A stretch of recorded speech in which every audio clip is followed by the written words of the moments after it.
د پښتون ویلفیر ارګنایزیشن ګران مشر ښاغلی سید کریم شاه صاحب را سره ولاړ دی. سید کریم شاه صاحب چې چتر پښتو او پښتونولۍ خبره راغلی را د هر چا نه وړاندې ولاړ دي.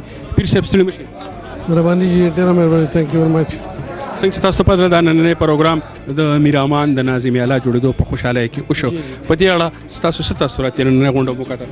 زه ډېر شکرګزار یم اول خدای شمشاد به تاسو زموږ ته مکاره کړې د خبرو او ډېر خوشحال یو په دې خبرې زه ماشاءالله میرامان وګټله او د صوبۍ دپاره ډېره خوشایند خبره ماشاءالله ډېر ښه هغه راغلو ورکر راغلو نو ټول خلکو مسلې به انشاءالله حل کی او دا کوم پروګرام دی د لپاره جوړ شوی ده نو دا ټول خلک په دې ډېر زیات خوشحال دي. نو دې وجه نه د موسیقي پروګرام جوړ کړی ده او د شمشاد ټي وي بیا ډېره مهرباني داسې پروګرامونه کوي د خلک راجمع کوي په دې ټینشن حالات کې لغونې لایټ موومنټ خلکو ته پرووایډ کوي. ډېره مننه. او د ایمل ولی خان صاحب خبرې تاسو واورېدې دغه خبرونه هم څه اثر واخیست؟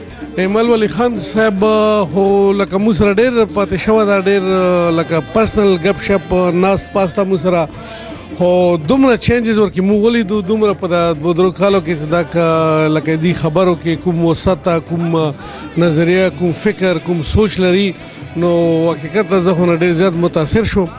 صدیق کوم نمونه تقریر وکړو کوم نمونه سوچ فکر لري وکی دا بچه خان بابا ځای دا نه وای شي نو دا زه په ډېر په ویاړ او ډېر په فخر سره دا خبره کوي چې ماشاءالله دا ډېر ښه ورکر ده او لکه ایز ورکر ځان فیل کوي او یې چېرې ورکرانو سره زه ملاویږم او کوم خلک مونورې شوي کوم ناراض لکه خلک دي یا ګروپ جوړ شوي دي نو دی لو چې زه به هر سړي ته کور ته ورسم په ننواتې ورسم نو دا ډېره خوشایند خبره ډېره په دې خبرې مو ټول د محفل والا ټول ډېر زیات خوشحال شو په دې خبرې.